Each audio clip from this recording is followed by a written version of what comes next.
नमस्कार विद्यार्थी मित्रांनो, मी डॉक्टर संजय पगार, सहयोगी प्राध्यापक भूगोल विभाग. विद्यार्थी मित्रांनो, Maratha Vidya Prasar Samaj, KRT arts, BH commerce, M science, popularly known as KTHM college Nashik यातर्फे या ऑनलाईन व्हिडिओ लेक्चर सिरीज मध्ये मी आपल्या सर्वांचं सहर्ष स्वागत करतो.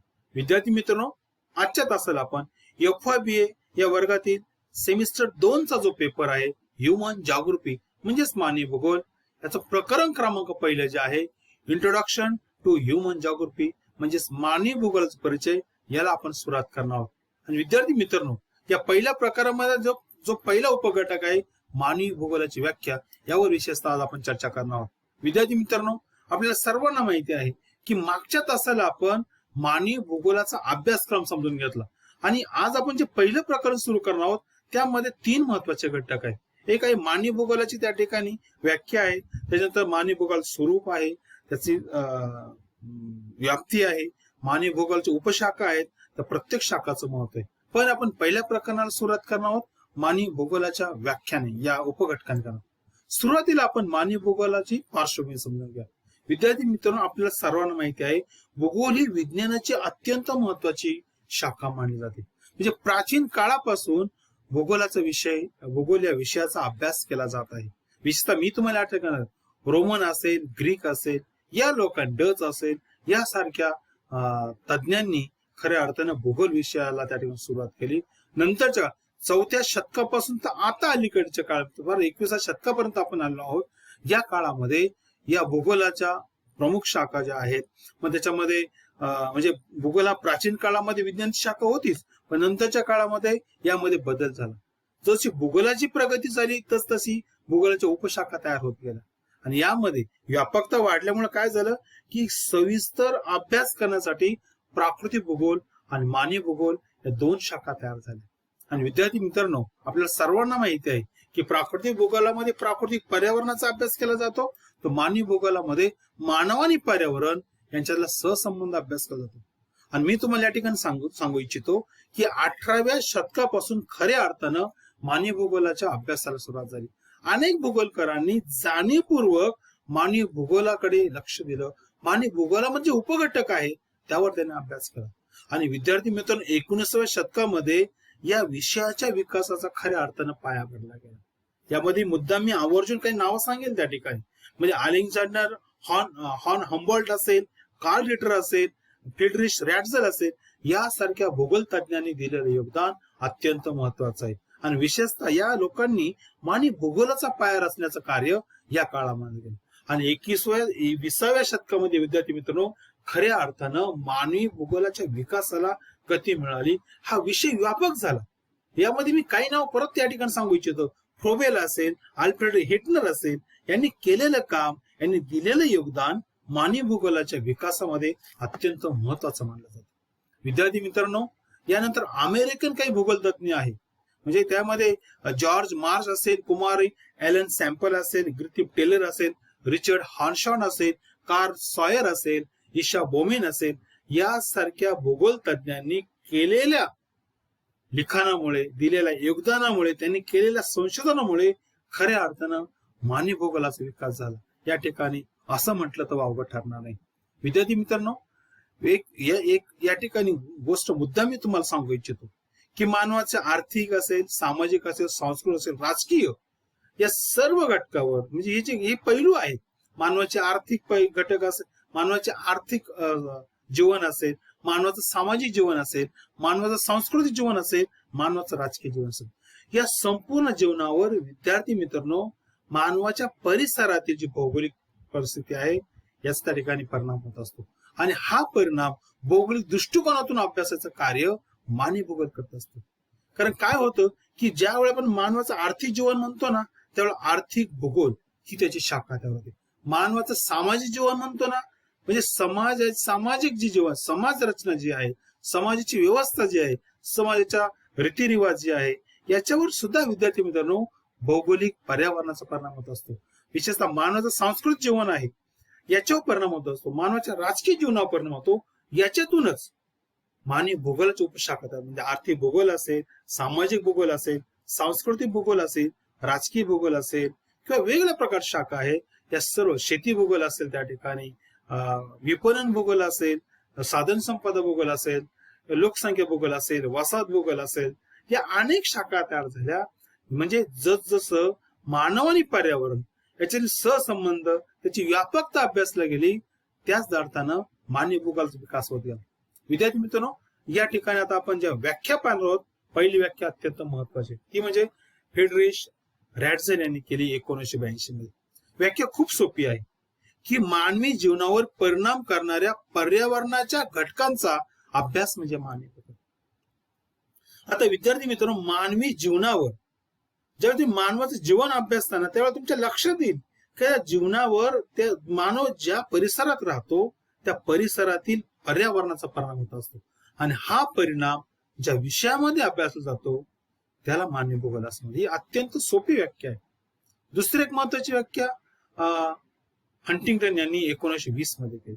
मानवी क्रिया व गुण वैशिष्ट्य यांचा भौगोलिक पर्यावरणाशी असलेल्या संबंधाचा अभ्यास करणारं शास्त्र म्हणजे मानवी भूगोल.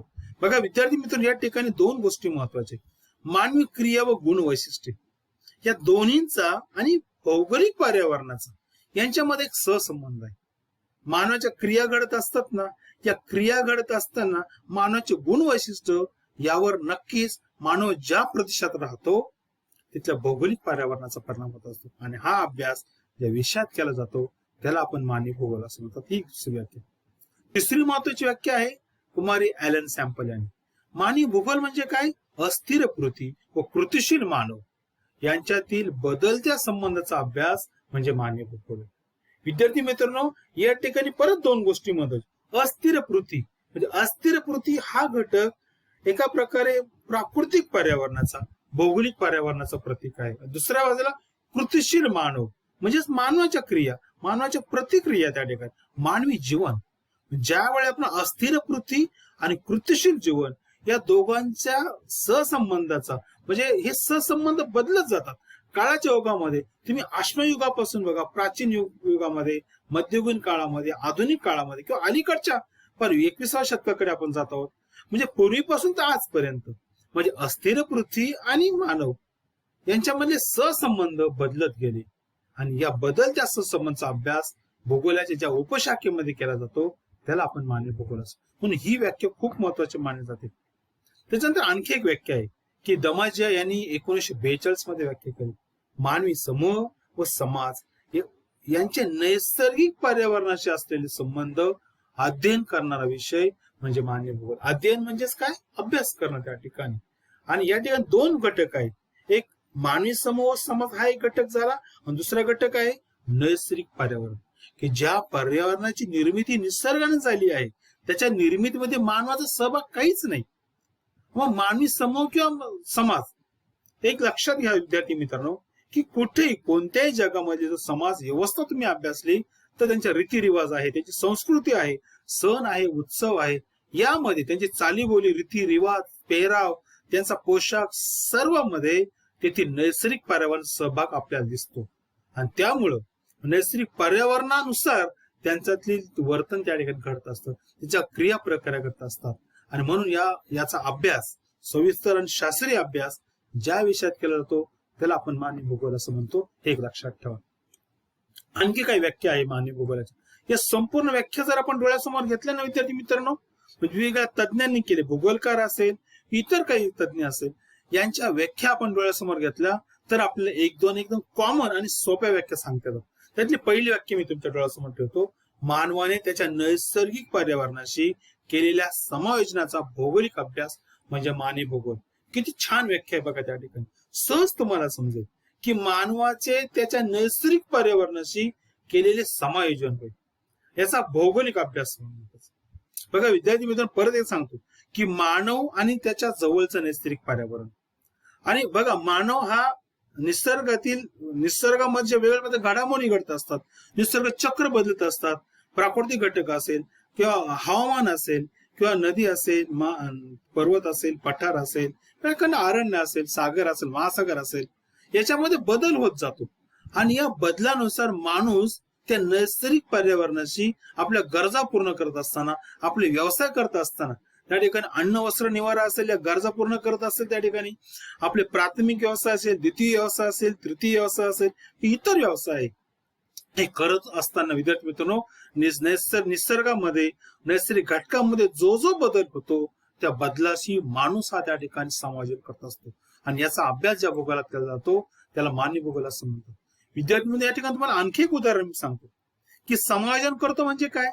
बघा आपल्याकडे बघा आपण माणूस वेगवेगळ्या प्रकारच्या आपल्याकडे 3 ऋतू आहे. एकच उदाहरण देतो म्हणजे उन्हाळा आहे, हिवाळा आहे, पावसाळा आहे.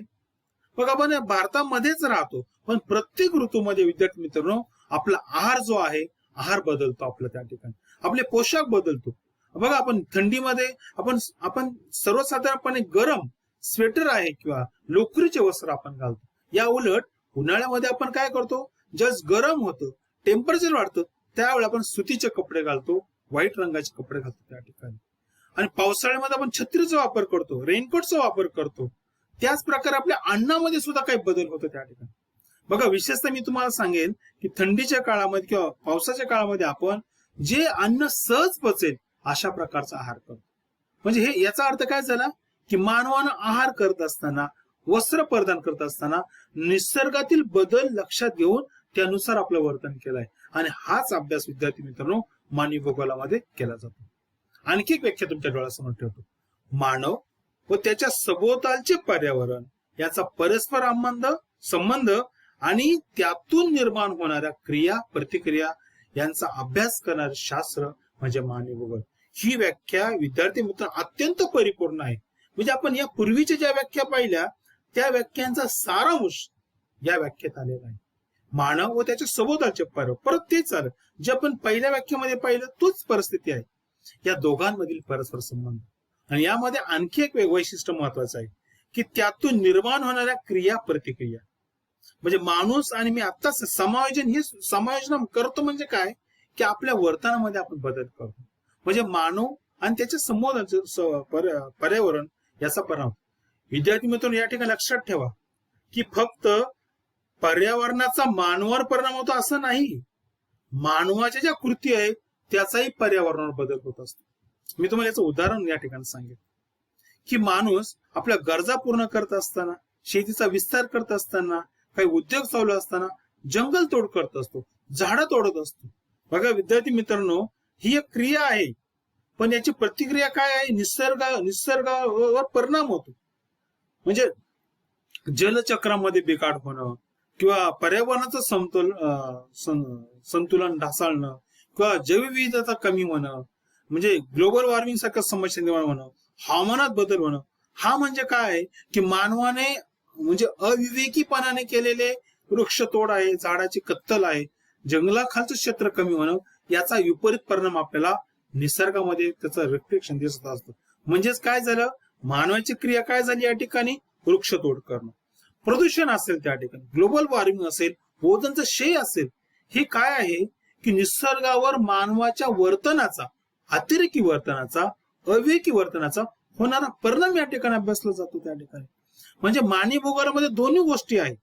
पहिल्या गोष्टी काय सांगितली मी तुम्हाला, पर्यावरणाचा मानवाच्या वर्तनावर बदल होतो. विद्यार्थी मित्रांनो विशेषतः मी तुम्हाला सांगेन, मी आता जे उदाहरण दिलं ना पहिल्यांदा की नैसर्गिक चक्रानुसार, नैसर्गिक ऋतूनुसार माणूस आपल्या वस्त्र किंवा अन्न असेल किंवा निवारा याच्यासाठी गरजा बदलत असतो त्या ठिकाणी, यानुसार त्याचं वर्तन बदलतं.